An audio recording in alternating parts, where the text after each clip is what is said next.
வணக்கம், வாழ்க வளமுடன். வெள்ளை பண்ணை அரிசிலான்னு இருக்கேன். அதுக்கு ஒரு அழகு அரிசி ஊற வச்சுருக்கேன். ஒரு 2 மணி நேரம் ஊற வச்சுருக்கேன். அது கூட இந்த பொருளெலாம் போட்டு அரைக்கணும். ஒரு அழகு அரிசிக்கு ஒரு கப் தேங்காய், சின்ன கப்பில் ஒரு சாதம் எடுத்துருக்கேன், வடித்த சாதம்.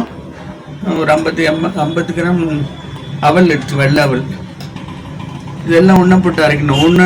முதல்ல தேங்காய் போட்டு அரைச்சிக்கலாம். தேங்காய் மசிடணும் ஃபஸ்ட்டு. அதுக்கப்புறம் இதெல்லாம் போட்டு அரைச்சிக்கலாம். அரைச்சிட்டு காமிக்கிறேன்.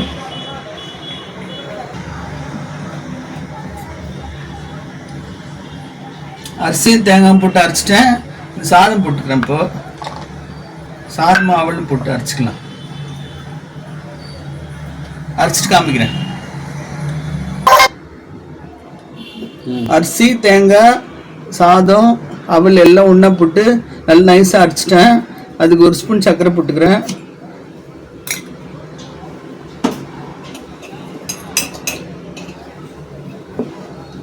அதுக்கு ஒரு அழகு தேவையான அளவு உப்பு போட்டுக்கிறேன், கல் உப்பு. கொஞ்சம் தண்ணி ஊற்றி, கொஞ்சம் ரொம்ப கெட்டியாக இருக்கக்கூடாது, கொஞ்சம் தோசை மாவு அளவு பக்குவத்தில் கரைச்சி வைக்கணும்.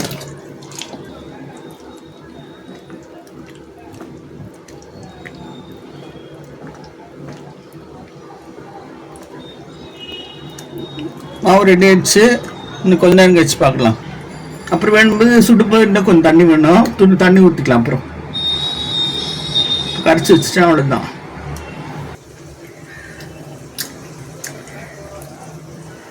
இந்த வெள்ளை பண்ணையத்துக்கு மாவு அரைச்சி வச்சுருக்கேன். அரிசி, தேங்காய், சாதம், அவல் எல்லாம் போட்டு அரைச்சி நைஸாக அரைச்சி வச்சுருக்கேன்.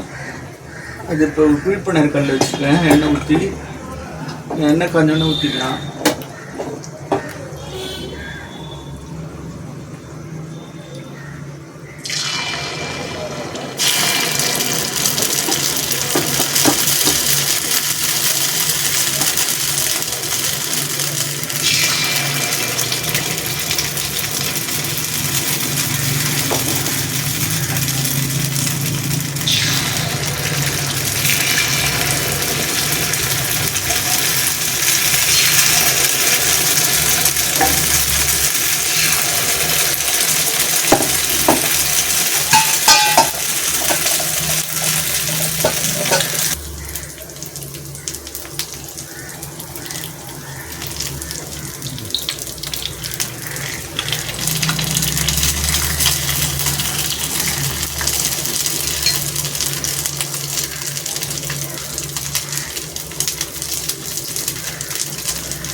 செட்டிநாடு வெள்ளை பண்ணையம் ரெடி ஆயிடுச்சு.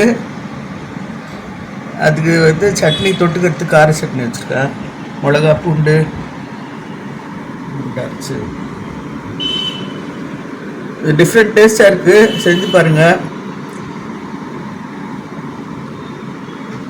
நன்றி, வாழ்க வளமுடன்.